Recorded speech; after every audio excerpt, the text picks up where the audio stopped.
झुक झुक कर सीधा खड़ा हुआ हूं मैं, अब मुझे झुकने का शौक नहीं, अपने ही हाथ को स्वयं बना, किसी और से मिटने का शौक नहीं. यार हे लोक म्हणजे काहीतरी वेगळं आहे, एक वेगळंच रसायन आहे आणि आपल्या आयुष्याला कलाटणी देणारे हे लोक आहेत.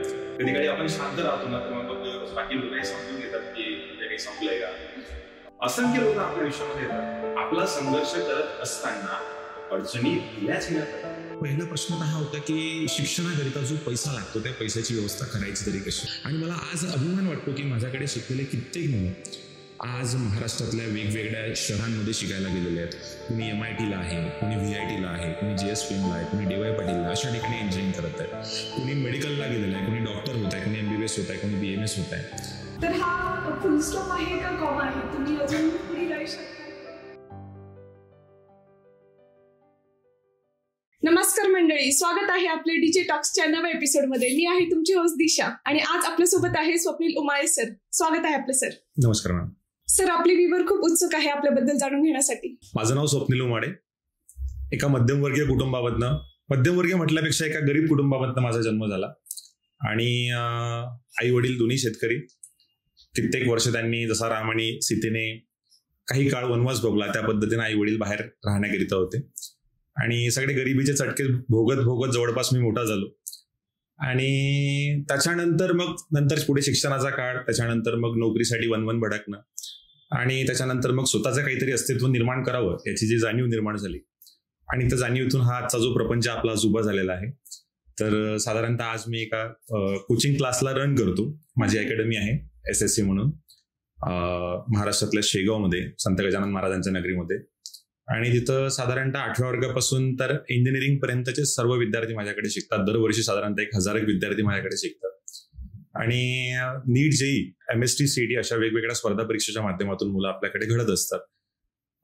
त्याच्या व्यतिरिक्त काही इंडियन गव्हर्नमेंटच्या एक्झाम्स आहेत, जसं नेव्ही असेल, एअरफोर्स असेल, आर्मी असेल, याची सुद्धा आपण बऱ्यापैकी तयारी करून घेतो. त्याच्यामध्ये SSR असेल, MR असेल, यासारख्या एक्झाम्समध्ये सुद्धा मुलं आपल्याकडनं प्रिपरेशन करत आहेत आणि सातत्यानं 3 वर्षापासून हा काळ पूर्णपणे चालत आहे.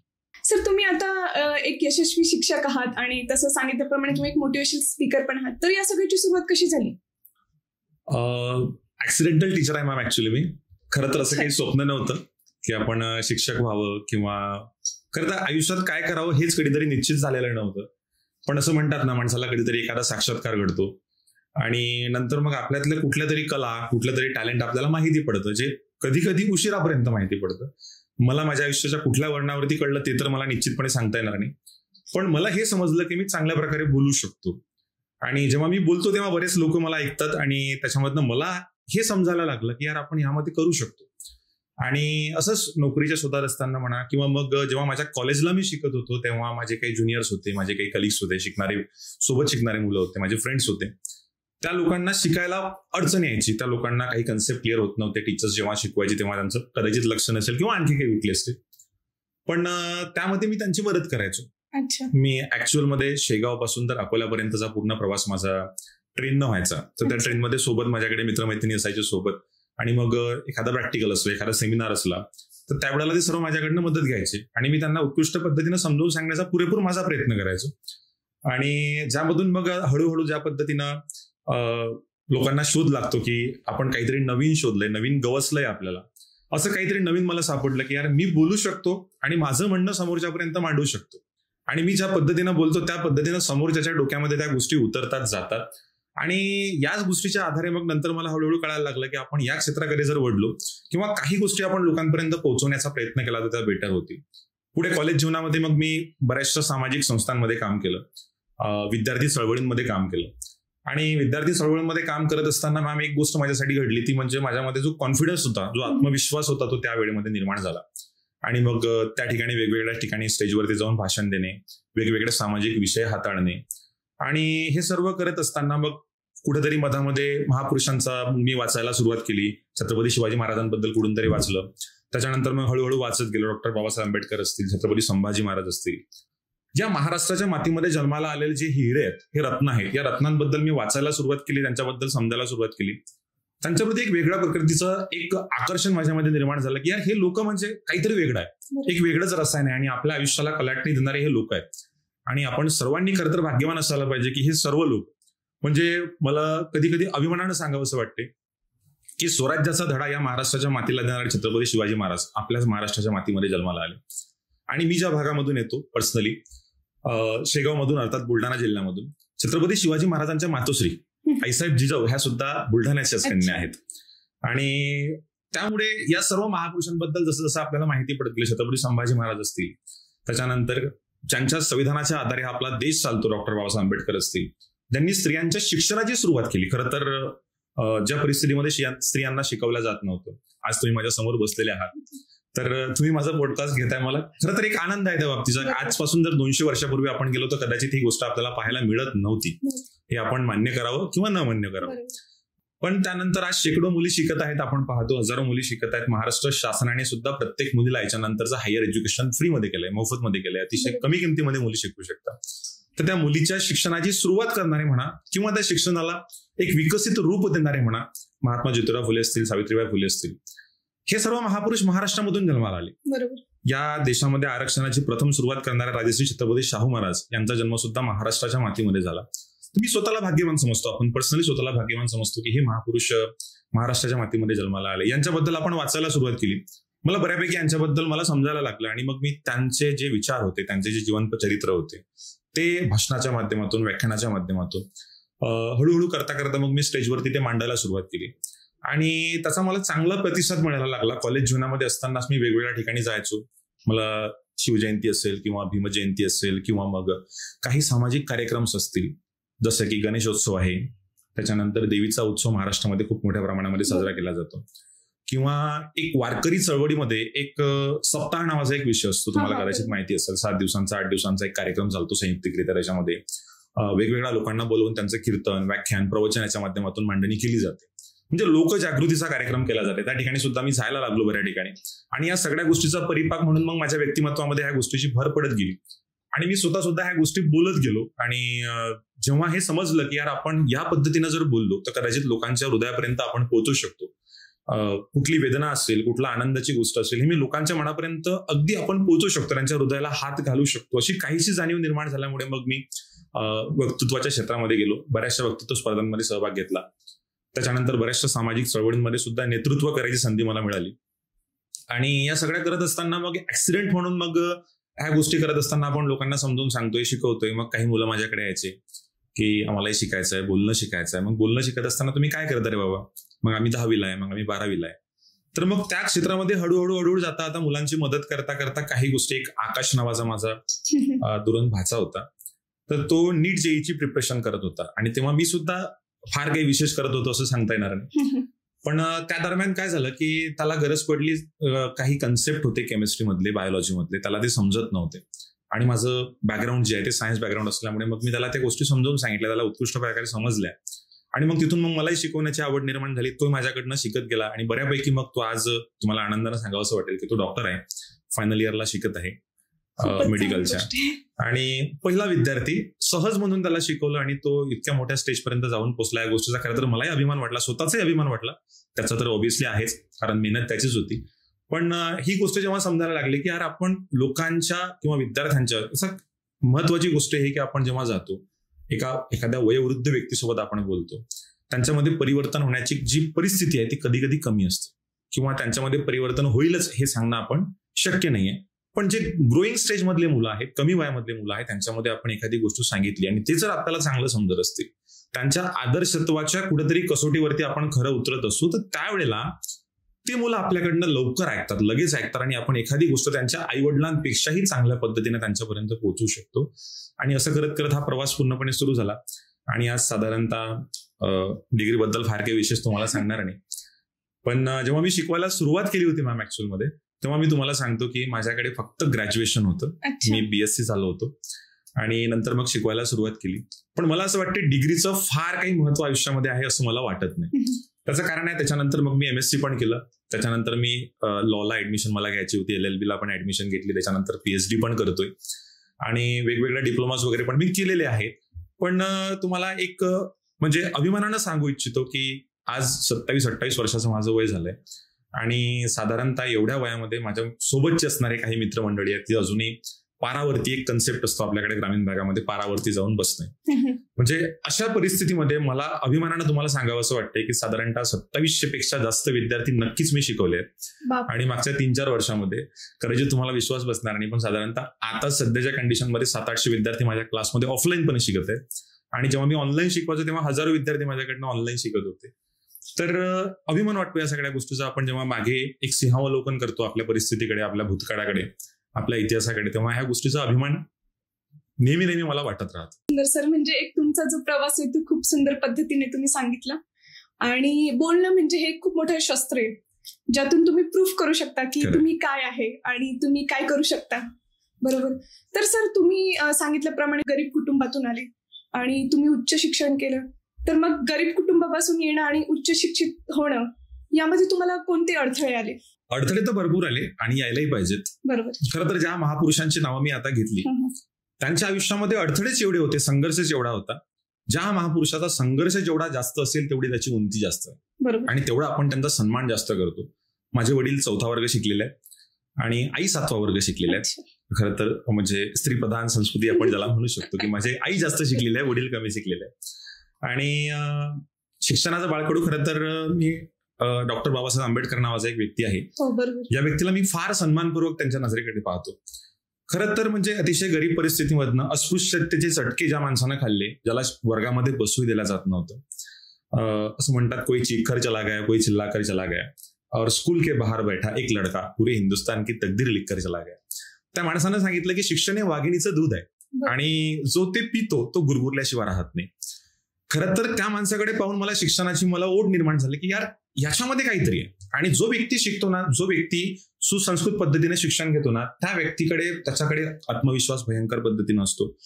तो कशाही परिस्थितीत असेल, आपण ज्याला म्हणतो की लात माडेल तिथं पाणी काढेल, अशा प्रकारची अवस्था शिक्षणाच्या माध्यमातून मला मिळाली. आणि माझ्या कुटुंबातला मी पहिला ग्रॅज्युएट होतो. म्हणजे आई वडील शिकलेले नाहीत ऑब्व्हियसली. मला आठवत नाही माझी मागची पिढी शिकलेली असेल, कारण त्याचा काही संबंधही नाही. पण ते करत असताना अडथळे एवढे आले की पहिला प्रश्न तर हा होता की शिक्षणाकरिता जो पैसा लागतो त्या पैशाची व्यवस्था करायची तरी कशी. मग लहानपणी मामांकडे शिकायला गेलो आणि तिथून मग सगळ्या माझा शिक्षणात माझ्या आजोबा जे होते, आईचे वडील, ते ऍक्च्युअली बँकमध्ये काम करत होते. तेव्हा त्यांना शिक्षणाचं महत्व माहिती होतं की जर भविष्यामध्ये हा शिकला त्याची परिस्थिती बदलू शकते. मग माझ्या परिस्थितीबद्दल तुम्हाला थोडं यासाठी सांगणं आवश्यक आहे, कारण जेव्हा आपण म्हणजे लडखडत्या पायानी नंतर कधीतरी पायावरती उभं राहणं शिकतो तेव्हा आपल्या परिस्थितीकडे पाहणं आपलं आवश्यक असतं. माझं जे घर होतं, एक खोली होती टिनाची आणि त्याला वरून जेव्हा पाणी गळायचं मी पाहायचो. आमची आई आम्हाला जवळ घेऊन झोपवायची, माझी बहीण आणि मी, आम्ही आईसोबत झोपायचो. तर त्यावेळेला तेव्हा जेव्हा आठवतो ना त्या गोष्टी अजूनही जेव्हा आठवतात की मी साधारणतः 7वी-8वी मध्ये असताना माझी आई MIDC मध्ये कामाला जायची. आमच्याकडे खामगाव MIDC आहे, फार मोठा परिसर आहे. तर त्या ठिकाणी आई MIDC मध्ये जायची, वडील MIDC मध्ये काम करायचे, सिक्युरिटी गार्ड म्हणून काम करायचे. तर तो संघर्षाचा वारसा जन्मदातच आहे. आणि अशा परिस्थितीमध्ये जो स्वाभिमान मला मिळाला तो वडिलांकडनं मिळाला की मग जनरली शेतकरी कुटुंबामध्ये शेती हा सर्वात महत्वाचा तिथं एक महत्वाचा मुद्दा असतो. बरोबर. पण तो आपण घ्यायचा की नाही घ्यायचा, म्हणजे जर विषय आपल्या स्वाभिमानाचा येत असेल तर माझ्या वडिलांनी ती शेती नाकारून स्वतः बाहेरगावी जाऊन स्वतःचं कुटुंब सांभाळलं, स्वतःच्या कुटुंबाचं भरण पोषण केलं. आणि तो स्वाभिमान मला तिथून मिळाला की नाही यार आपल्याला करायचं काही तर ही परिस्थिती, निदान ह्या परिस्थितीपेक्षा चांगलं आपण काहीतरी करू शकतो. मला समजते की मी 10वीला असताना जनरली नासमज होतो आणि फक्त सायकल घ्यायची यासाठी मला आठवते की 8-15 दिवस मध्ये रडत होतो. आणि 10वीला असताना 16 वर्षाचं वय, आजकाल मुलं खूप समजदार झालेले आहेत. मी आता जवळपास 8वीच्या मुलांना शिकवतो, 13-14 वर्षाची मुलं आहेत, पण त्यांच्यामध्ये खूप मॅच्युरिटी आलेली आहे. आता लोक उगाच जेनजी आहे म्हणून त्यांना शिव्या घालत बसतात, पण खरं तर मी सांगतो की मुलं तसेच आहेत. तेव्हाही तसेच मुलं होते, आजही तसेच मुलं आहेत. कुठली जनरेशन वाईट कधीच असू शकत नाही. 2-4-5 एक्झाम्पल जर आपण सोडले तर बाकी सगळे चांगले मुलं आहेत. आता उगाच आपण असं म्हणतो की शिक्षकाच्या हातात छडी निघून गेली, मग विद्यार्थ्यांमधली शिस्त निघून गेली. तर माझं वैयक्तिकरित्या या गोष्टीवरती थोडं मत वेगळं आहे, बाकीच्यांचं वेगळं असू शकते. मला समजते की या जनरेशन मधले मुलं शिक्षकांवरती सर्वाधिक प्रेम करतात. मला समजलं की मागच्या 3-4 वर्षांमध्ये त्यांच्या आई वडिलांनंतरचं सर्वात महत्वाचं स्थान ते कधी मला देतात. आणि त्यांचा आवडता शिक्षक म्हणून कधी कधी ज्या गोष्टी ते आई वडिलांनाही सांगू शकत नाही त्याही गोष्टी माझ्यापर्यंत येऊन सांगतात. त्याच्यामुळे मला असं वाटतं की जनरेशन कुठली वाईट असू शकत नाही. मी मात्र फार नासमज होतो. त्या वयामध्ये फक्त सायकल पाहिजे. आता आजच्या काळामध्ये पोरांकडे 8व्या वर्गामध्ये 4 व्हीलर येतात. आपण पाहतो की फोर व्हीलर घेऊन पोरं ड्राईव्ह करतात, त्यांच्या घरी जेसीबी आहे ते जेसीबी चालवून बघतात, एखाद्याच्या घरी विमान असलं तर तो त्याचाही हट्ट करत असेल कदाचित, आपल्याला माहिती नाही, आहेत काही सन्मान्य अपवाद. पण मला समजते की सायकलसाठी माझं युद्ध असायचं घरी, मला सायकल पाहिजे आणि ती कुठली पाहिजे तर ते रेंजर सायकल पाहिजे. तेव्हा फार क्रेज असायची लहान मुलांमध्ये, कारण आम्ही त्या जनरेशन मधनं येतोय. खरं तर मी 90s किड म्हणावं की जेनझी म्हणावं मला स्वतःला समजत नाहीये. दोन्ही जनरेशन सोबत मी स्वतःला मॅचअप करण्याचा प्रयत्न करतो की जे गाडीचे टायर्स असतात, टू व्हीलरचे टायर्स, ते टायरचे चक्के म्हणून खेळायला आम्ही वापरायचो आणि त्याच्यामध्ये आनंद भरपूर असायचा. आजकाल पोरांकडे व्हिडिओ गेम्स आहेत, मोबाईल्स आहेत, हे खरं तर नव्हतं आमच्याकडे, तुमच्याकडे कदाचित नसेल, पण म्हणजे लहान लहान गोष्टीमध्ये आनंद शोधणाऱ्या जी आपली पिढी होती, तर ती पिढी आपल्या आई वडिलांना घाबरणारी शेवटची पिढी आणि स्वतःच्या मुलांना घाबरणारी सुद्धा पहिली पिढी असं म्हटलं तरी त्यामध्ये काही चुकीचं होणार नाही असं मला वाटतं. मी फार त्यावेळेस नासमज होतो, आईकडे हट्ट केला आणि सायकल पाहिजे. साधारणतः 3,000 रुपये किमतीची सायकल होती मॅम, आणि मग 15 दिवसांनी, 1 महिन्यानी, 2 महिन्यांनी मला ती सायकल मिळाली. त्याच्यासाठी मला रोज त्यासाठी भांडावं लागलं, रोज आईकडे तक्रार करावी लागली की मला सायकल नाही घेऊन देऊ शकत तू, पोरांकडे बाईक आहेत. तेव्हा स्प्लेंडर बाईकचा फार क्रेज होता आणि एक CD100 नावाची बाईक होती, त्याचा फार क्रेज होता. तर मला असं वाटायचं की माझ्याकडे ते नाहीये, पण कमीत कमी सायकल तरी ऍटलिस्ट असायला पाहिजे की तो रुबाब शाळेत जाताना आपण ती रेंजर सायकल घेऊन जावं. मला मिळत नव्हती, पण जेव्हा मला भेटली आणि नंतर 2-3 महिन्यानंतर मला माहिती पडलं की यार ही सायकल विकत घेत असताना माझी आई अक्षरशः दुसऱ्याच्या शेतामध्ये कामाला गेली.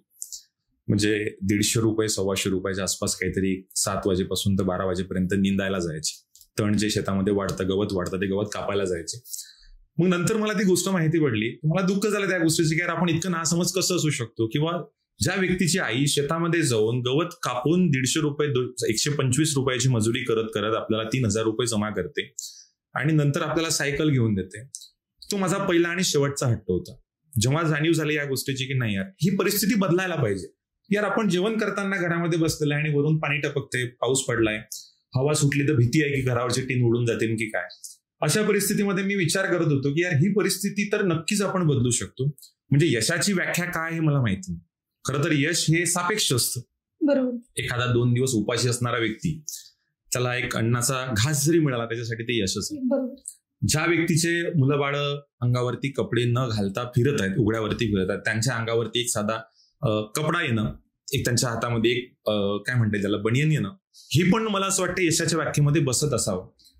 कदाचित मला ते वाटलं की एक सायकल घ्यायला आपल्याला एवढा संघर्ष करावा लागला, भविष्यात माझ्या पोरांना तरी कमीत कमी हा संघर्ष करावा लागू नये. आणि ज्या मायमाऊलीनं माझ्यासाठी हा संघर्ष केला, माझ्या वडिलांनी हा संघर्ष माझ्यासाठी केला, मला असं वाटलं त्यांचे पांग आपण नक्कीच फेडू शकले पाहिजे. कारण सोपं नाही आहे मॅम. मी जेव्हा पाहतो, मी आज 10 लाखाच्या कारमध्ये बसतो, फार काही मोठी गोष्ट नाहीये, पण माझ्यासाठी मोठी गोष्ट आहे की त्याच्यासाठी 3,000ची सायकल घेण्याकरिता ज्याची आई शेतीमध्ये तण काढण्याकरिता जात होती, आज तो व्यक्ती 10 लाखाची कार घेऊन बाहेर फिरतोय. ही गोष्ट खरं तर यशाच्या व्याख्येमध्ये नक्कीच बसते. पण असं म्हणतात की यशाचा माज आपल्याला कधी झाला नाही पाहिजे आणि अपयशाची लाज कधी वाटायला नाही पाहिजे, हे माझ्या आईवडिलांनी मला शिकवलं. तर ती गोष्ट जेव्हा घडली ना, तेव्हा माझ्या लक्षात आलं की यार ही परिस्थिती आपल्याला कुठेतरी बदलायची आहे.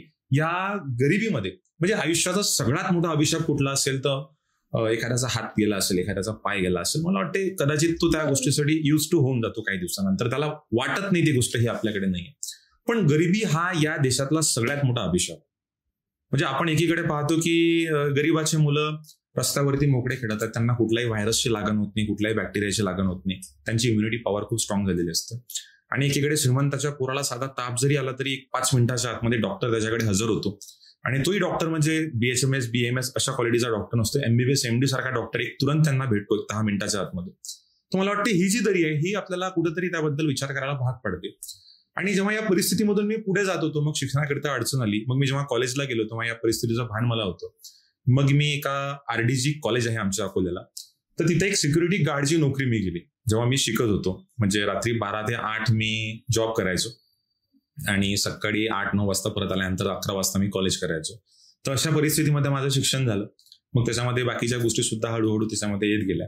आणि आज त्या परिस्थितीकडे जेव्हा मी पाहतो ना, तेव्हा मला समजते की संघर्ष ज्याच्या आयुष्यामध्ये नाहीये ना, तो व्यक्ती आयुष्यामध्ये प्रगती करू शकत नाही. बरोबर. नक्कीच सर. म्हणजे एक जाणीव तुम्हाला एक होती गरिबी आणि श्रीमंतामधला तुम्हाला फरक माहिती. त्यामुळे तुम्ही आज तिथपर्यंत पोहोचला म्हणता येईल. आणि डॉक्टर बाबासाहेब आंबेडकर तर सगळ्यांसाठीच एक मोटिवेशन आहे. तर सर, तुम्ही सांगितल्याप्रमाणे स्वप्नील्स अकॅडमी म्हणून तुम्ही अकॅडमी उभारली आहे. तर याची सुरुवात कशी झाली, म्हणजे कसं रिअलायझेशन झालं तुम्हाला की आपण आता सुरू केलं पाहिजे? नक्कीच. खरं तर एक 5-7 मुलांपासून हा प्रवास सुरू झाला होता. काही मुलं माझ्या संपर्कामध्ये आले सहज, आणि मग त्यांना मी शिकवायला लागलो सहज. त्यांना ज्या ज्या अडचणी होत्या त्या अडचणी फक्त मी सॉल्व्ह करायचो. मग एक लोकल कोचिंग क्लास होता, तिथं मला असं माहिती पडलं की इथं वॅकन्सी आहे, आपण इथं जाऊन शिकवू शकतो. मी त्यांच्याकडे अप्रोच केलं किंवा त्यांनी माझ्याकडे अप्रोच केलं, काय घडलं नक्की मला आठवत नाही. मग मी हळूहळू तिथे जाऊन शिकवायला लागलो, आणि शिकवत असताना अल्पावधीमध्ये मी सर्व विद्यार्थ्यांचा लाडका शिक्षक झालो. खरं तर हे कशामुळे झालं मला माहिती नाही, पण एक पोरांमध्ये जाऊन मिसळण्याची, कारण आता ऍक्च्युअल मध्ये तेव्हा माझं वय 21-22 वर्ष असेल साधारणतः, आणि तेव्हा जी मुलं शिकत होते ते 17-18 वर्षाचे होते. म्हणजे माझ्या आणि त्यांच्यामध्ये एज गॅप साधारणतः 3-4 वर्षांचा. नुकताच ग्रॅज्युएशन झालेलं होतं. त्यामुळे त्या पोरांच्या अडचणी मला चांगल्या पद्धतीने माहिती होत्या. आणि खरा शिक्षक तोच आहे, मला असं वाटतं, की जो पोरांच्या समस्या त्यांच्या भाषेमध्ये समजून घेऊन त्यांना समजून सांगू शकेल. हे हातोटी माझ्याकडे आधीपासून होती, की मला कदाचित ह्या गोष्टी समजत होत्या की पोरांच्या अडचणी आहेत. आणि तोच शिक्षण क्रम आहे. शिक्षकाचं काम काय ऍक्च्युअली, पुस्तक आपल्या हाताकडे, हजारो शिक्षक आहेत आपल्याकडे, पुस्तक पोरांपर्यंत पोहोचणे एवढं शिक्षकाचं काम आहे. पण ते कशा पद्धतीनं पोहोचवतं हे महत्वाची गोष्ट आहे. मला असं वाटायचं की पोरांना ज्या भाषेमध्ये समजतं त्या भाषेमध्ये आपण शिकवलं पाहिजे. तथागत गौतम बुद्धांना कोणीतरी प्रश्न विचारला की एका शिक्षकाची भाषा कशी असली पाहिजे, शिक्षक कशा पद्धतीनं शिकवणारा असला पाहिजे. तेव्हा तथागत बुद्धांनी अतिशय समर्पक उत्तर दिलं. ते उत्तर मला फार आवडते. तेव्हा तथागत बुद्धांनी उत्तर दिलं की एक छोट्या बाळाची, ताणल्या बाळाची, नुकताच जन्मल्या बाळाची त्याची आई त्या मुलासोबत ज्या पद्धतीनं ज्या भाषेमध्ये संवाद करते ना, खरं तर दोघांनाही भाषा त्या मुलाची भाषा त्याच्या आईला कळत नाही, त्याच्या आईची भाषा त्याच्या मुलांना कळत नाही, पण भावना मात्र नीट कळतात. जी आई त्या मुलासोबत हव्या त्या पद्धतीनं बोलते, आणि ते मूल सुद्धा पद्धतशीर पद्धतीने त्याला काय बोलायचं त्याच्या आईपर्यंत पोहोचवतो, तेवढ्याच लढीवाळपणे. आणि त्याच्या आईला बोलता येतं चांगलं, पण ते पोरग ज्या पद्धतीनं तोत्रे बोल बोबडे बोल बोलतो ना, त्याच भाषेमध्ये अलेलेले माझा बबल्या या भाषेमध्ये त्या मुलासोबत बोलते ना.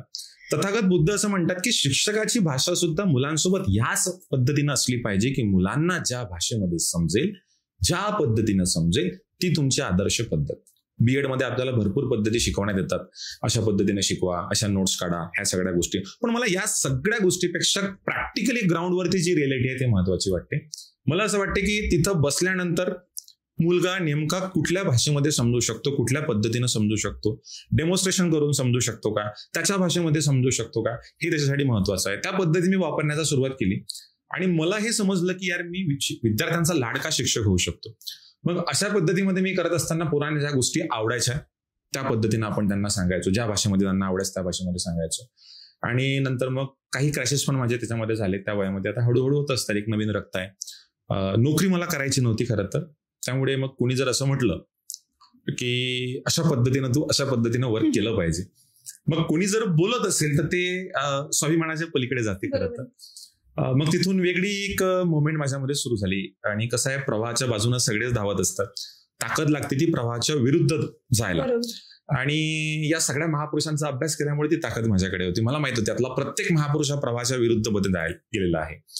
आणि मग तेव्हाही माझ्या डोक्यामध्ये ही फिलिंग निर्माण झाली की यार हे आपलं नाहीये, बरोबर, त्याच्यामध्ये आपलं काय.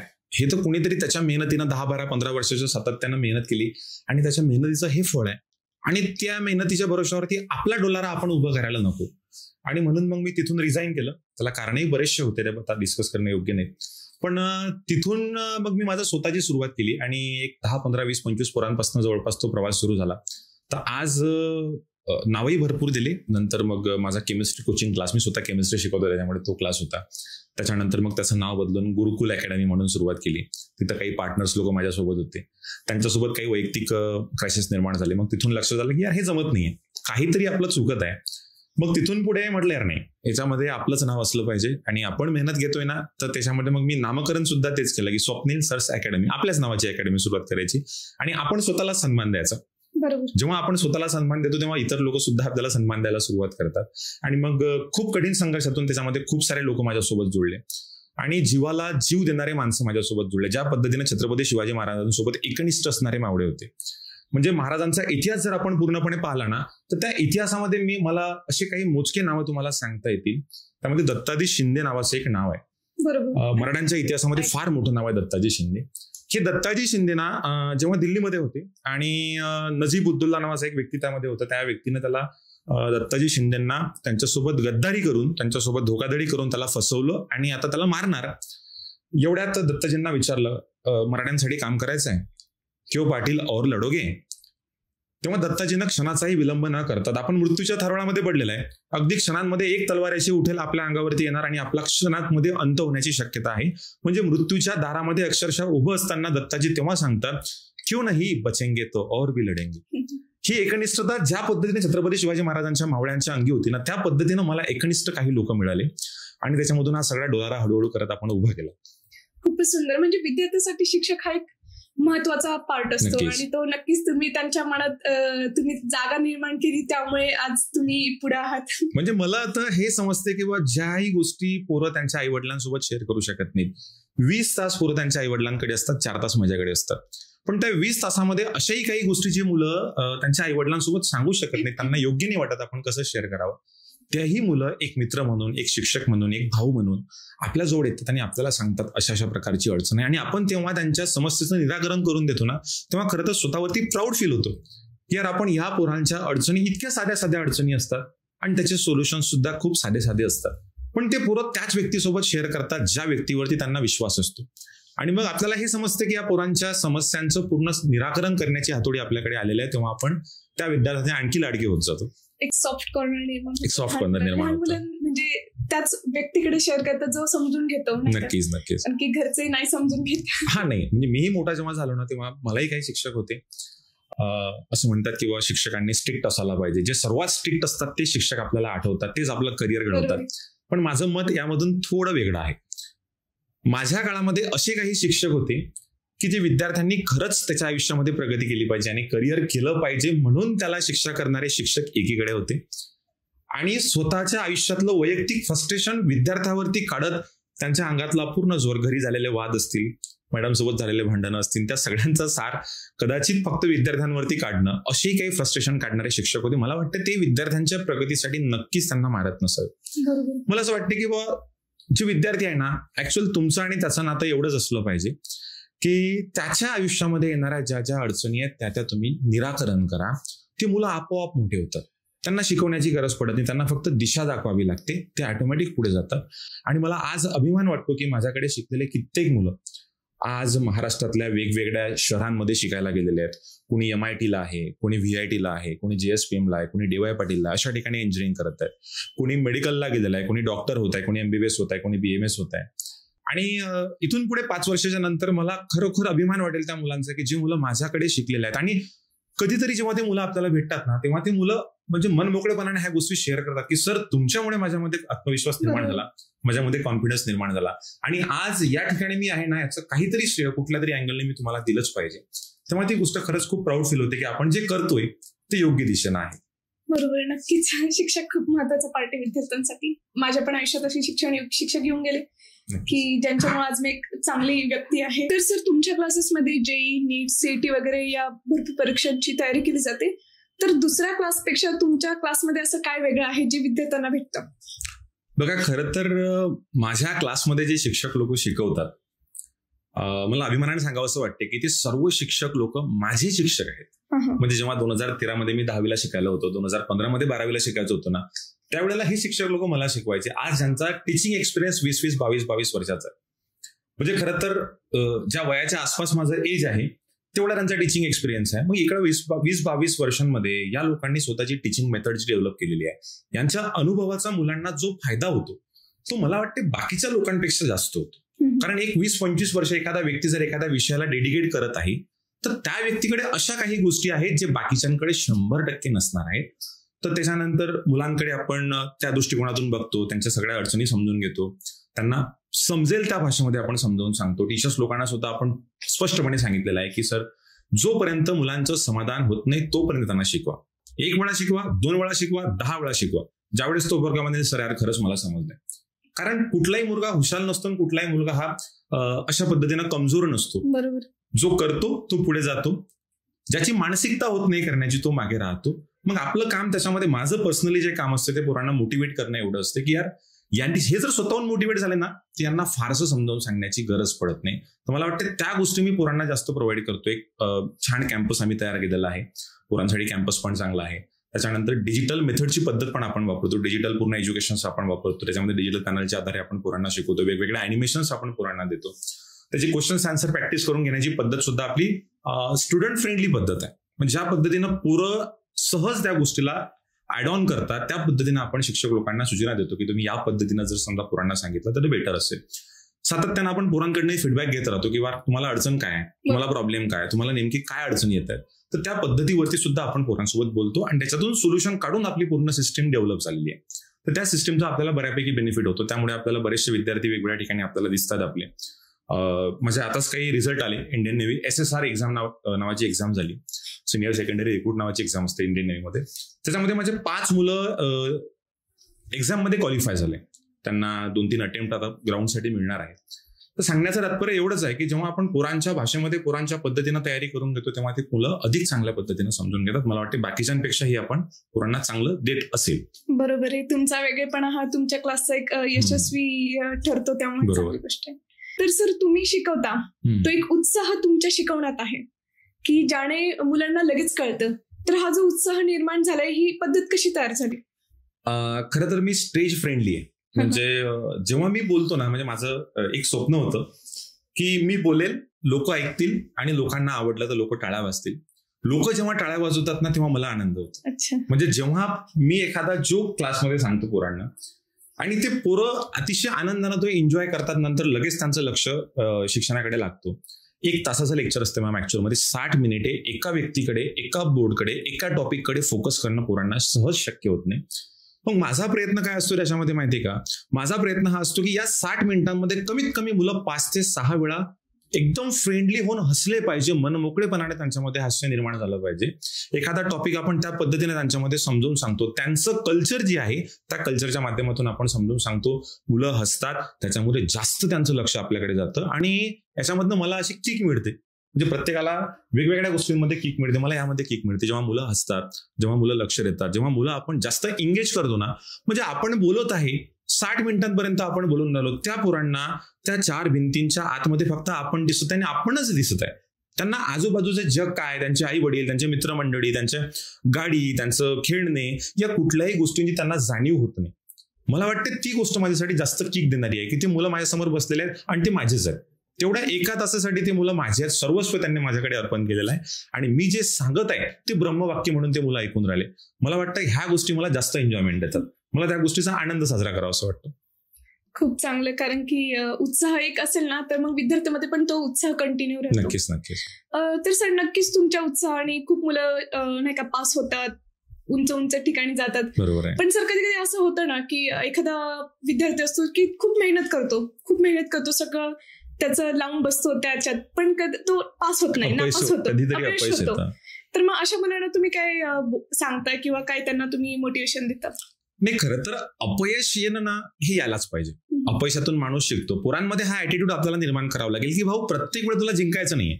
प्रत्येक वेळा तू जिंकत राहिला ना तर तुला शिकायला कधी मिळणार आहे? जेव्हा तू अपयशी होतो ना तेव्हा तुला समजते की आपण कुठली चूक केली. म्हणजे सोप्या भाषेमध्ये मी तुम्हाला सांगतो, अपयश हे आलंच पाहिजे. छत्रपती शिवाजी महाराजांचं एक उदाहरण त्यांच्या जीवनचरित्रात मी तुम्हाला सांगेल आणि फार महत्वाचं उदाहरण आहे असं मला वाटतं. मिर्झा राजा जयसिंग जेव्हा महाराष्ट्रामध्ये आला होता, हा मिर्झा राजा जयसिंग एक राजपूत राजा होता, फार ताकदवान राजा होता, औरंगजेबाचा फार मोठा सरदार होता आणि औरंगजेबाने सर्व अस्त्र शस्त्र छत्रपती शिवाजी महाराजांवरती वापरून बघितले. तू शरण ये, याला संपवा, याला नष्ट करा, नसेल येत तर हा आपल्याकडे तरी घेऊन या, कमीत कमी याला आपल्याकडे तरी मिळवून घ्या. मग अशा परिस्थितीमध्ये हा मिर्झा राजा जयसिंग महाराष्ट्रामध्ये आला. त्यांनी छत्रपती शिवाजी महाराजांना म्हणजे अशा पद्धतीनं गनिमी काव्याने म्हणा किंवा दुसऱ्या कुठल्या तरी गोष्टीमधनं छत्रपती शिवाजी महाराजांना मजबूर केलं आणि तेव्हा पुरंदरचा तह झाला. मॅम हा तह जेव्हा झाला ना तेव्हा या स्वराज्याचे शेकडो मावळ्यांच्या घामाने, शेकडो मावळ्यांच्या रक्ताने उभं केलेलं जे स्वराज्य होतं, एका क्षणामध्ये त्यातील 23 किल्ले मुघलांना परत द्यावे लागले. म्हणजे विचार करा की 5, 7, 10, 15 वर्षाचं स्ट्रगल आहे. एक एक मावळा आपल्याकडे आता रक्ताने लढतोय, रक्ताने झुंजतोय आणि अशा मावळ्यांनी उभं केलेलं स्वराज्य एका सेकंदाच्या आतमध्ये मिर्झा राजा जयसिंग अर्थात औरंगजेबाकडे आपल्याला तहाच्या माध्यमातून देऊन टाकावं लागलं. तेव्हा जर छत्रपती शिवाजी महाराज थकून गेले असते तर, ते जर अपयश आपल्याला आलंय बाबा आता जाऊ द्या, आता कुठं स्वराज्य निर्माण करणार आहे आपण, आता सगळं संपलंय, अशी जाणीव जर त्यांच्यामध्ये निर्माण झाली असते तर मला वाटतं आज स्वराज्याचा आस्वाद आपण जो घेतोय, स्वराज्यामध्ये आनंद आपण साजरा करतोय, तो कदाचित जगाच्या पाठीवरचा सर्वोत्तम भूमिपुत्र ज्यांना आपण छत्रपती शिवाजी महाराजांना म्हणतो ते आपल्याला पाहता आलं नसतं. तिथून पुढे मॅम 9 वर्षाच्या आतमध्ये मी तुम्हाला सांगतो, तिथून पुढे 9 वर्षाच्या आतमध्ये छत्रपती शिवाजी महाराजांनी अशा पद्धतीनं टॅकल केलं ना की त्यावेळेला 9 वर्षाच्या आतमध्ये महाराष्ट्रामध्ये 361 किल्ले स्वराज्यामध्ये दाखल झालेले होते. हा ग्रेट कमबॅक होता. आणि हा ग्रेट कमबॅक आपण जेव्हा पुराणात सांगतो ना की यार 23 किल्ले मुघलांना परत द्यावे लागले आणि 9 वर्षाच्या आतमध्ये 361 किल्ले छत्रपती शिवाजी महाराजांनी परत त्यांच्याकडनं घेऊन घेतले. जे दिले होते तेही परत घेतले आणि जे नवीन होते ते सुद्धा स्वराज्याला जवळ करून घेतले. म्हणजे एक कवी आहे भूषण, तो असं म्हणतो, देखो मुल्क मराठों का यहाँ शिवाजी डोला था, मुगलों की ताकत को जिसने तलवार रोपी तोला था, हर पर्वत पर आग लगी थी, हर पत्थर एक शोला था, बोली हर हर महादेव की बच्चा बच्चा बोला था, वीर शिवाजी ने लखी थी राज हमारे शान की, और इस मिट्टी से तिलक करो ये धरती है बलिदान की. त्या छत्रपती शिवाजी महाराजांचा इतिहास जेव्हा आपण पुराणात सांगतो ना तेव्हा त्यांच्या नसांनसांमध्ये रक्त असं गरम व्हायला लागतं, ते उसळायला लागतं. त्यांना समजतं की यार अपयश म्हणजे फार मोठी गोष्ट नाही आहे, ती अपयश आपल्याकडे येत आहे याचा अर्थ आपण काहीतरी नवीन शिकत आहे. आणि जेव्हा अपयश येतं ना तेव्हाच आपण काहीतरी मोठी गोष्ट करू शकतो, हे आपण त्यांना नेहमी सांगितलं पाहिजे. आणि मी ते सांगण्याचा प्रयत्न करतो. या महापुरुषांचा इतिहास आपण पोरांना सांगतो. जेव्हा जेव्हा पोरं महापुरुषांच्या इतिहासाकडे, माझं एक प्रामाणिक मत आहे ना, मला असं वाटतं की या देशामध्ये जेवढे ऍक्टर आहेत, जेवढे नट आहेत, ते आज हिरोच्या भूमिकेमध्ये आहेत, ते स्टार आहेत. पण एक काळ असा होता जगाच्या इतिहासामध्ये जेव्हा या देशामध्ये सायंटिस्ट होते, ते जगाचे हिरो होते. या जगाला काहीतरी नवीन शोध देणारे जगाचे हिरो होते. जे मोठे मोठे महापुरुष झाले हे जगाचे हिरो होते. पण आज परिस्थिती फार बदलली. जे रील वरती जगतात ते लोकांचे हिरो आहेत आणि जे रिअल लाईफ जगतात ते लोकांचे हिरो नाहीये. मला खरं तर कधी कधी अभिमान वाटते की 23व्या वर्षी या देशासाठी, स्वतंत्रासाठी, या देशाला स्वतंत्र निर्माण करून देण्याकरिता शहीद आझम भगतसिंग 23व्या वर्षी हसत हसत फासावरती जातात. आणि ज्या महापुरुषांना स्वतःच्या जगण्यामधून दाखवून दिलं की जिंदगी तो खुद के दम पर जी जाती है, दुसरों के कंधों पे तो जनाजे उठा करते. ज्या माणसानं स्वतःच्या आयुष्यामधनं जीवन जगत असताना सांगितलं की इस तरह वाकिफ है मेरी कलम मेरे इरादों से, कि इस तरह वाकिफ है मेरी कलम मेरे इरादों से कि मैं इश्क भी लिखता हूं तो इनकलाब लिखा जाता है. मला वाटतं हे डेडिकेशन पोरांमध्ये आलं पाहिजे की जो घोडा जो असतो ना मॅम, त्याला अशी नाल लावलेली असते. ती कशा करिता, इकडचं पण त्याला दिसायला नको, तिकडचं पण त्याला दिसायला नको, हे डिस्ट्रॅक्शन नकोय. तशा पद्धतीनं भगतसिंगांनी त्यांच्या आयुष्यामध्ये सांगितलं की मी जेव्हा प्रेम, इश्क, मोहब्बत या नावाचा उच्चार जरी करतो ना तेव्हा मला माझ्या नावामध्ये ते शब्द बदलून माझा पेन स्वतः त्या जागी इन्कलाब लिहितो, स्वराज्य लिहितो. मला वाटते हे स्वराज्य पोरांकडे आपण पोहोचवलं पाहिजे. ह्या भावना जेव्हा पोरांकडे पोहोचतील ना तेव्हा पोरांना डिस्ट्रॅक्शन पासून बाजूला व्हा हे सांगण्याची गरज मला असं वाटते पडणार आहे. बरोबर, नक्कीच. अपयश, कुणीतरी म्हणलं की अपयश ही यशाची पहिली पायरी आहे. नक्कीच मी तर म्हणतो अपयश यशाची पहिली पायरी आहे, अपयश यशाची दुसरी पायरी आहे, अपयश यशाची 10वी पायरी आहे. अशा शेकडो पायऱ्या जरी आपण चढत गेलो तरी आपलं नुकसान काही नाही. आपल्याला 100 पद्धती समजतील की ज्या पद्धतीमधनं अपयश आपल्याला. मी सांगतो एखाद्या यशस्वी माणसाची मुलाखत आपण कधी नाही घेतली तरी चालते, पण मला असं वाटतं की आपण अशा एखाद्या अयशस्वी व्यक्ती पुढे जावं की ज्या व्यक्तीला अपयशाचे 1000 कारण माहिती आहेत.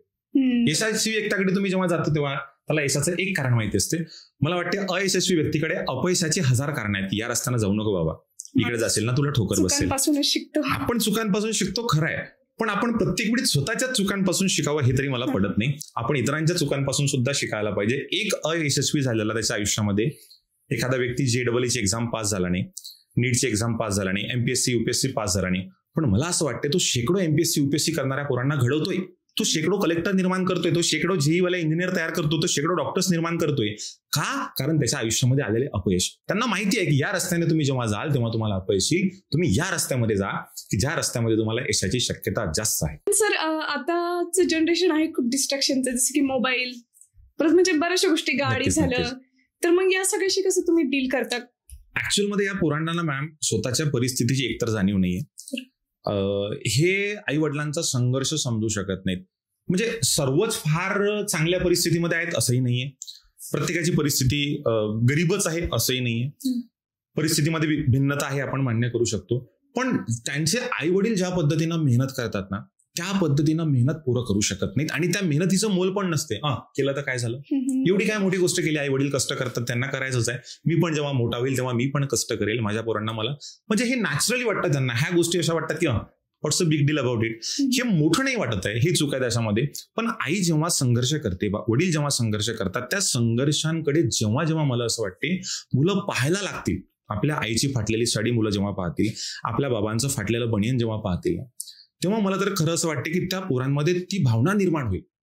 म्हणजे एक कवी आहेत आमच्याकडे, अनंत राऊत, ते असं म्हणतात, कुणाला डोळे झाकत असं रंभा दिसते, कुणाला डोळे झाकत असं रंभा दिसते, उर्वशी मेनका वसुंधरा दिसते, नव नाटकी जगास न जाणो काय काय दिसते, मी डोळे झाकत असं मले माई माय दिसते. आमच्या विदर्भाच्या बोलीमध्ये फार सुंदर कविता आहे आणि फार सुंदर कवी आहे की जे सांगतात की तुम्ही तुमच्या आई वडिलांकडे बघा. मी तुम्हाला सांगतो की कुठल्याही देवाकडे, कुठल्याही धर्माकडे, कुठल्याही पंथाकडे तुम्हाला जायची नक्कीच गरज पडणार नाही. मला असं वाटते तुमची आई ही तुमची रुक्मिणी आहे आणि तुमचे वडील हे तुमचे पांडुरंग आहेत. हे जोपर्यंत पोरांच्या आपण मस्तकामध्ये भिनवू शकत नाही तोपर्यंत मला वाटतं या जनरेशन मधनं आपल्याला जे पाहिजे असलेलं आउटपुट आहे ते आपण काढू शकणार. बरोबर, कारण की मुलांना नाहीये जाणीव नक्कीच नाही, कारण की त्यांना जन्मला मोबाईल मिळालाय, लगेच मिळालाय. आईच्या पोटामध्ये असताना मुलं मोबाईल वापरणं शिकतायत. म्हणजे एक काळ असा होता की अभिमन्यू हा आईच्या पोटामध्ये असताना तो चक्रव्यूह कसं भेदायचं हे शिकला होता, तिथून बाहेर कसं निघायचं त्याला माहिती नव्हतं. आजकाल पोटामध्ये असताना मुलं सगळं काही शिकतात, रील कशी बनवायची हे शिकत आहेत, पण त्यांना आपलं करिअर कसं घडवायचं हे शिकता म्हणजे कदाचित येत नाही, ही आपली खंत असली पाहिजे. तर सर तुम्ही बरेचसे सेशन्स घेतात कॉलेजमध्ये वगैरे, तर एखादा असं सेशन जो तुम्हाला आठवणीतला आहे तर तुम्ही आम्हाला शेअर करू शकता? नक्कीच, म्हणजे माझ्या आयुष्यामध्ये शेकडो सेशन्स मी घेतलेले आहेत. म्हणजे तुम्हाला कदाचित विश्वास बसणार नाही, म्हणजे महाराष्ट्रातल्या वारकरी संप्रदायामध्ये कीर्तन नावाची एक परंपरा आहे. मी प्रबोधन तर नक्कीच करतो, पण त्या प्रबोधनाला एक माध्यम आहे कीर्तनाचं. तुम्हाला कदाचित विश्वास बसणार नाही, मी स्वतः म्हणजे लाईक कीर्तनकाराचा पोशाख वस्त्र परिधान करून, धोतर परिधान करून, फेटा परिधान करून आणि हातामध्ये विणा घेऊन त्यानंतर मी जवळपास 1 डझनभर कीर्तन तरी नक्कीच केलेलं आहे. आणि तेही महापुरुषांच्या विचारावरती, जगद्गुरु तुकोबारायांच्या विचारावरती. कारण स्वतः तुकोबाराय सांगतात, शब्द हेच शस्त्र, शब्द हेच अस्त्र. म्हणजे ही फिलिंग तिथून पासून आहे की या वारकरी कीर्तनकारांपासून काय यांनी केलं, काय यांनी आपल्या समाजाला परिवर्तन मध्ये बदलवण्याचं काम केलं. जगद्गुरु तुकोबाराय असतील, ज्ञानोबाराय असतील किंवा नामदेवराय असतील, यांनी काय केलं, या समाजामध्ये नेमक्या अडचणी काय दिसत आहेत. लोक धर्मांधतेच्या नादी लागलेले आहेत, लोक वेगवेगळ्या गोष्टींच्या, वेगवेगळ्या चुकीच्या गोष्टींच्या मागे लागले आहेत. यांना एक मात्र म्हणजे आमचा विठ्ठल प्रचंड इतर देवांचे न पाहू तोंड असे म्हणणारे तुकोबाराय, की जे काय करत आहेत की पुरोगामीपणाचं, म्हणजे आजकाल पुरोगामी लोक चुकीच्या पद्धतीने वागतात. मला असं वाटतं की पुरोगामीपणाचा कळस ज्याला म्हणता येईल ते जगद्गुरु तुकोबाराय. त्या काळामध्ये विचार करा, आजच्या काळामध्ये तुम्ही कुठल्या गोष्टीवरती प्रचंड प्रमाणात तुमचं मत मांडू शकत नाही. तुकोबाराय 400 वर्षापूर्वी सांगतात, भले दरी देऊ कासेची लंगोटी, नाथाळाच्या माती हानुकाठी. म्हणजे इतकं सरळ तत्वज्ञान कोण सांगणार आहे? साधं जीवनाचं तत्वज्ञान आहे, आपण जगायला कसं पाहिजे, आपण वागायला कसं पाहिजे, हे तत्वज्ञान तुकोबारायांनी सांगितलं. मला वाटते प्रबोधनाची सगळ्यात जास्त जी माऊली असेल ती ही माऊली आहे, ती या कीर्तनकारांच्या परंपरेमधून येते. मी व्याख्यानं दिली, मी कीर्तनं केली, मी वेगवेगळ्या कॉलेजेसमध्ये जाऊन कीर्तनं केली, तिथं जाऊन मी व्याख्यानाचे कार्यक्रम घेतले. मला असं वाटतं जेव्हा तरुण पोरं बसलेले आहेत ना, तरुण पोरं जेव्हा आपल्या समोर बसलेले असतात ना, त्यांना छत्रपती शिवाजी महाराज, छत्रपती संभाजी महाराज नावाचं क्रेज आहे. आणि या महापुरुषांच्या विचाराचं आपण जेव्हा त्यांच्या पुढे जागर करतो ना, साधी गोष्ट आहे, छत्रपती संभाजी महाराज, आता काल परवा मला वाटतं मित्र दिवस होऊन गेला, फ्रेंडशिप डे होऊन गेला. छत्रपती संभाजी महाराजांचे सगळ्यात जवळचे जिवलग मित्र असतील ते कवी कलश असतील. आता कवी कलश आणि छत्रपती संभाजी महाराज हे दोघं सोबत पकडले गेले, औरंगजेबाने त्यांना हाल हाल करून ठार मारलं. पण त्या प्रक्रियेमध्ये जेव्हा कवी कलश आणि छत्रपती संभाजी महाराज एकमेकांच्या सोबत आहेत, त्यांना प्रचंड यातना दिल्या जात आहेत, त्यांच्या अंगावरचा असा 1 इंच जागा जरी सुटलेली नाहीये की ज्या ठिकाणी त्यांना वेदना झाल्या नसतील. प्रचंड वेदना सहन करत असताना कवी कलश औरंगजेबाच्या समोर छत्रपती संभाजी महाराजांना जेव्हा आणलं जातं तेव्हा कवी कलश म्हणतात, राजन तुम हो साजे क्या खूब लढे हो जंग, राजन तुम हो साजे क्या खूब लढे हो जंग, देख तुम्हारा तेज तखत तेजत औरंग.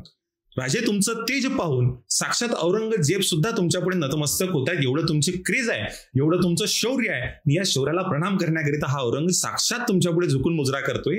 अशा पद्धतीची काव्याची प्रतिभा मृत्यूच्या दारामध्ये उभं असताना कवी कलश छत्रपती संभाजी महाराजांकरिता करतात. मला असं वाटते मित्र वणव्यामध्ये गारव्यासारखा नक्कीच असला पाहिजे, आणि त्याचं यापेक्षा मोठं उदाहरण मला तरी जगाच्या इतिहासात दुसरं सापडत नाही. बरोबर, नक्कीच भरपूर ऐकलंय मी संभाजी महाराज, आणि आता जसं की नवीन चित्रपट आला होता त्यामध्ये पण ते दाखवलेलं आहे.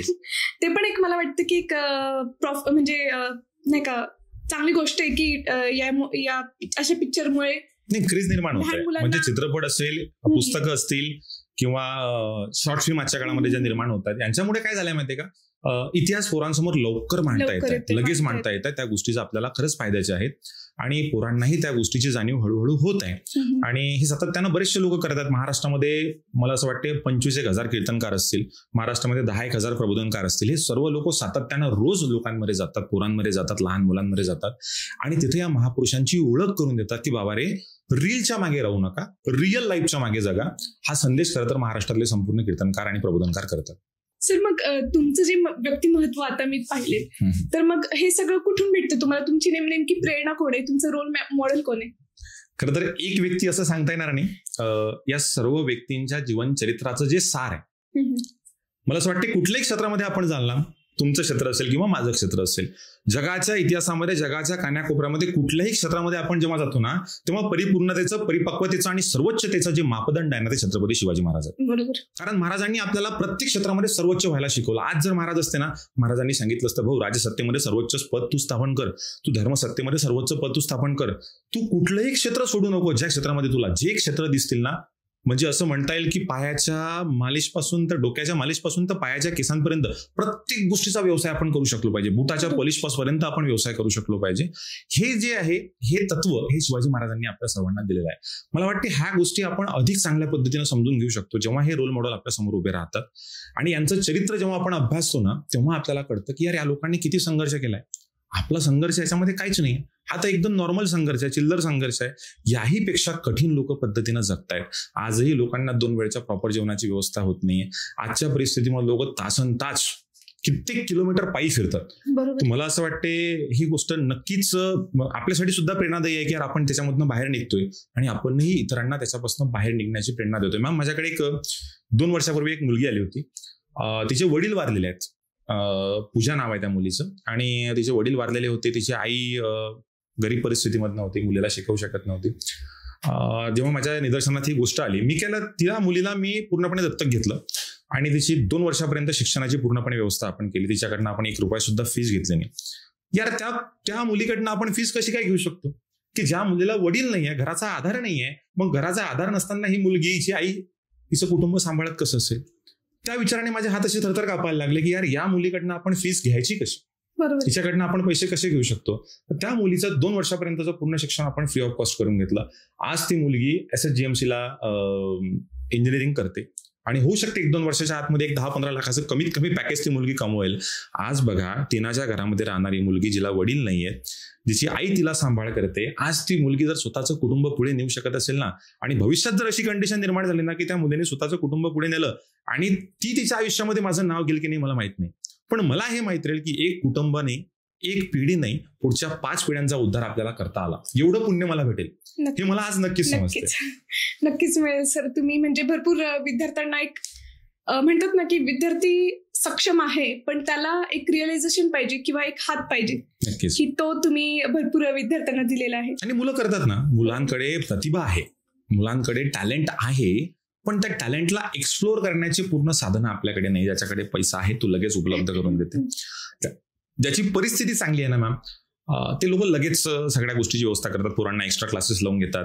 वेगवेगळ्या मेट्रो सिटीजमध्ये जे मुलं राहतात त्यांना लगेच 3 वर्षाचा 4 वर्षाचा मुलगा होते, एखादी स्किल त्याला शिकवायला पाठवतात, त्याला गिटार शिकवायला पाठवतात, त्याला सिंगिंग करिता पाठवतात, काही गोष्टी पाठवतात.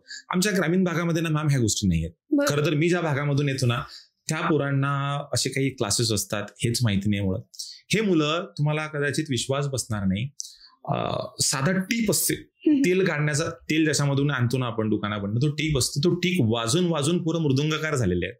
म्हणजे स्वतः हातानं तयार करून बनवलेली, घासून बनवलेली जी बासरी असते, जिची किंमत 3-4 हजार रुपये साधारणतः मार्केटमध्ये असते, स्वतः तयार करून, स्वतः पैपांपासून तयार केलेली बासरी वाजून मुलं खूप चांगल्या पद्धतीनं, उत्कृष्ट पद्धतीनं बासरी वाजवू शकतात. असे टॅलेंट ग्रामीण भागामध्ये आहेत. म्हणजे मला बांबूपासनं, सरीपासनं बनवलेले बाण तयार करून त्याच्यावरती प्रॅक्टिस करून ते मुलं म्हणजे नेमबाजीमध्ये खूप चांगल्या पद्धतीनं तरबेज होतात. मला वाटते ज्या ठिकाणी प्रतिभा आहे त्या ठिकाणी आपण सुविधा पोहोचवू शकत नाहीये, आणि ज्या ठिकाणी सुविधा आहे त्या ठिकाणी प्रतिभेचा अभाव आहे. या दोघांची जेव्हा सरमिसळ आपण करू शकू तेव्हा ती गोष्ट खूप चांगल्या पद्धतीने आपल्या पुढे घेऊन जाता येईल. नक्कीच सर, तुमचे जे विचार आहेत ते एकदम खूप चांगले आहेत. तर सर असं होतं ना, आता तुम्ही बघा भरपूर जणांचं आयुष्य बदलून टाकले, तुम्ही भरपूर जणांचे शिक्षक झालेत, पण असं एखादा विद्यार्थी की जो तुमचा शिक्षक झाला त्याने तुम्हाला भरपूर काही शिकवलं, असं एखादा म्हणजे विद्यार्थी तुमच्या आयुष्यातला असेल तर आम्हाला सांगा. याबद्दल तर खरं तर मनमोकळेपणाने बोललं पाहिजे. माझी एक विद्यार्थिनी होती ऍक्च्युली, तिने ना मला नोटीस केलंय म्हणजे 3-4 वर्षामध्ये. सुरुवातीला काय होतं, 22-23 वर्षाचं वय असताना माझ्यामध्ये ना एक स्पार्क होता, हे मलाही समजते की मला नवीन्यपूर्ण गोष्टी करायला मजा यायची. काहीतरी नवीन करतोय, काहीतरी नवीन करत असताना मी त्याच्यामध्ये स्वतःला झोकून द्यायचो. पूर्ण समर्पण त्या गोष्टीप्रती माझं असायचं की मला समजते कोरोनाच्या काळामध्ये माझ्याकडे एक 5,000 रुपये किमतीचा मोबाईल होता, त्याच्यावरती मग मागे ते ग्रीन कलरचा कपडा लावू द्या आणि ते ग्रीन कलरची स्क्रीन तयार करून मग व्हिडिओ तयार करून मग तो व्हिडिओ स्वतः एडिट करणं शिकून मग त्याच्यामधून मी वेगवेगळ्या एज्युकेशनचे व्हिडिओ तयार केले होते. पण नंतर ज्या वेळेला माझ्याकडे सगळं आलं, आता माझ्याकडे पैसा आहे, आता माझ्याकडे परिस्थिती, आता माझे सगळं माझ्याकडे आहे, पण अशा सिच्युएशनमध्ये माझ्यातली ती नाविन्यपूर्णता कमी झाली. त्या पोरीने ते नोटीस केलं. ती आता उच्च शिक्षणाकरिता आहे, इंजिनिअरिंग करत आहे, पुण्यामध्ये शिकत आहे चांगल्या कॉलेजला. तिने मला सांगितलं, एक वेळ सहज आमचं बोलणं झालं आणि सांगितलं, सर म्हणे तुमच्यामधलं ते काहीतरी हरवल्यासारखं वाटतंय. म्हटलं काय रे वळख? सर ही गोष्ट हरवल्यासारखी वाटत आहे की तुमच्यात पूर्वीचे स्वप्नील सर दिसत नाहीयेत. ज्या उत्साहाने तुम्ही बोलायचे, पोरांमध्ये असताना तुम्ही पूर्णपणे मिक्स होऊन जायचे, तुमचं पूर्ण समर्पण असायचं की पोरांमध्ये असताना पोरांसारखं राहणं, पोरांसारखे कपडे परिधान करणं, पोरांसारखं बोलणं, त्यांच्या पद्धतीनं समजून घेणं, हे थोडा आज मॅच्युअर्ड व्यक्तीसारखा तुमचा लूक वाटत आहे. म्हणजे बऱ्यापैकी तुम्ही शिक्षकासारखे वागायला लागले, शिक्षकासारखे बघायला लागले, शिक्षकासारखे दिसायला लागले, हे चुकीचं आहे. आम्हाला हे नकोय. विद्यार्थ्यांना हे हवंय की तू शिक्षक आमच्यासारखा असला पाहिजे, तू शिक्षकासारखा नक्की नसला पाहिजे. तर ही गोष्ट मला खूप शिकायला मिळाली की यार काही पोरं इतकेही नोटीस आपल्याला करतात, म्हणजे खूप पद्धतीने नोटीस करतात आणि ती गोष्ट आपण त्यांच्याकडनं शिकायला पाहिजे. मला असं वाटतं की मनुष्य हा मरेपर्यंत विद्यार्थी असतो आणि माझ्या मुलांकडनं मी असंख्य गोष्टी शिकलो. कुठल्याही परिस्थितीमध्ये खंबीरपणे उभं राहणं हे पोरांनी मला शिकवलेलं आहे. जेव्हा जेव्हा अडचणी निर्माण झाल्या ना, तेव्हा पोरांनी अशा पद्धतीने माझी साथ दिली, अशा पद्धतीने माझी संगत केली ना की मला असं वाटलं नाही हे तर आपल्याला करायचंच आहे. बिलकुल अशाही काही बऱ्याचशा गोष्टी आहेत. बरोबर, कारण की शिक्षकाचे पण शिक्षक असतातच ऑब्व्हियसली. मुलांकडनं मी जास्त गोष्टी शिकतो, मुलांना मी कमी गोष्टी शिकवतो. बरोबर आहे. विद्यार्थी असं भरपूर विद्यार्थी खूप असं शिक्षकाचं आयुष्य बदलून टाकतात. नाही, नक्कीच बदलून टाकतात. मलाही घडवण्यामध्ये विद्यार्थी आहेत, म्हणजे ज्या पद्धतीने शिक्षक विद्यार्थ्यांना घडवतो, माझं व्यक्तिमत्व मुलांनी घडवलं. माझं व्यक्तिमत्व जे आहे ना हे मुलांनी घडवलेलं आहे. म्हणजे मुलांनी ज्या पद्धतीनं मला डेव्हलप केलं ना, ज्या गोष्टी त्यांना आवश्यक होत्या त्या पद्धतीने मी त्या साच्यामध्ये स्वतःला टाकण्याचा प्रयत्न केला. मी त्या साच्यामध्ये ढलण्याचा प्रयत्न केला की पोरांना कुठला साचा आवडतो आणि त्याच्यामधनं माझी पूर्ण डेव्हलपमेंट झाली. मला असं वाटतं मी पोरांच्या ज्या सजेशन्स होत्या, पोरांच्या ज्या जाणीवा होत्या त्याच्याकडे मी लक्ष दिलं नसतं तर आज एक उत्कृष्ट शिक्षक, पोरांचा आवडता शिक्षक मला होता आलं नसतं. त्यामुळे मुलांनीच मला घडवलंय, हे तेवढं सत्य आहे. तुम्ही त्या सगळ्या गोष्टी आत्मसात केल्या, 100% आत्मसात केल्या आणि ते माझे मी चांगला विद्यार्थी आहे आणि ते चांगले शिक्षक आहेत. बरोबर. तर सर आताच्या इंडस्ट्रीमध्ये काही लोक त्यांचं करिअर करू इच्छिता, नाही का? तर मग अशा शिक्षकांना, नवीन शिक्षक, तर त्यांना तुम्ही काय ऍडवाइस देसाल विद्यार्थ्यांबाबतीत वागणं, नाही का, शिकवणं वगैरे, तर तुम्ही काय ऍडवाइस देसाल? एवढा तर फार मी मोठा नाहीये की या शिक्षकांना ऍडवाइस देईल, पण एवढं नक्की सांगेल ना, तुम्ही कुठल्याही फील्डमध्ये जा, तुम्ही डॉक्टर व्हा, तुम्ही इंजिनियर व्हा, तुम्ही वकील व्हा, तुम्ही कुठल्याही क्षेत्रामध्ये जा. खरं तर एखाद्या डॉक्टरला असं कधीही वाटत नाही की त्याचा शिकलेला विद्यार्थी त्याच्यापेक्षा जास्त पैसा कमवावा. एखाद्या वकिलाला असं कधीही वाटणार नाही की त्याच्या हाताखाली शिकलेला, त्याच्या हाताखाली प्रॅक्टिस करणारा विद्यार्थी जास्त मोठा वकील व्हावा. पण शिक्षक हा जगातला एकमात्र असा व्यक्ती आहे ना की त्याला असं वाटतं की माझ्या हाताखाली शिकलेला विद्यार्थी हा माझ्यापेक्षाही मोठा झाला पाहिजे आणि मी अभिमानानं 100 लोकांना सांगू शकलो पाहिजे की यार यस बॉस, ये बंदे को मैंने पढ़ाया, मी याला शिकवलेला आहे, तो माझा विद्यार्थी आहे, हे मी अभिमानानं सांगावं असं मला वाटतं. एक जोक आहे खरं तर. एका विमानामध्ये 3 शिक्षक लोक बसलेले असतात आणि अचानक पायलट एक घोषणा करतो की आज माझ्यासाठी अत्यंत महत्वपूर्ण दिवस आहे, माझ्या आयुष्याचा सगळ्यात मोठा दिवस आहे, मला माझ्या आयुष्याला कलाटणी देणारे सगळे शिक्षक लोक आज या प्लेनमध्ये बसणार आहेत आणि ते प्लेन मी उडवणार आहे. त्यातील हे ऐकता बरोबर 2 शिक्षक पळून जातात, त्या प्लेनच्या खाली उतरून जातात. लोक त्यांना विचारतात का बरं निघून गेले. तेव्हा ते शिक्षक सांगतात की हा माझा विद्यार्थी आहे आणि आम्हाला विश्वास आहे की हा नक्कीच काहीतरी गडबड करेल. वर उडल्यानंतर आम्हाला शेवटी हा घरी परत जाऊ देणार नाही. ते मुलं निघून जातात, ते शिक्षक लोक निघून जातात. पण एक शिक्षक मात्र आतमध्ये खंबीरपणे बसलेले असतात. मग त्यांना जेव्हा विचारण्यात येतं की तुम्ही शिक्षकच आहात या विद्यार्थ्याचे, तुम्ही कसे काय थांबले, तेव्हा ते शिक्षक सांगतात की हा माझाच विद्यार्थी आहे, याला मी शिकवलेला आहे आणि मला पूर्ण विश्वास आहे की हा विमान उडवू शकत नाही.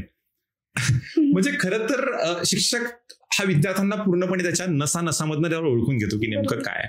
अशी परिस्थिती भविष्यामध्ये नाही झाली पाहिजे. निदान असे तरी विद्यार्थी आपण घडवू शकलो पाहिजे की भविष्यामध्ये आपल्याला त्यांची लाज वाटेल. असेच विद्यार्थी आपल्याकडनं घडले पाहिजे की अभिमानानं आपण त्यांच्याबद्दल सांगू शकेल की हा माझा विद्यार्थी होता.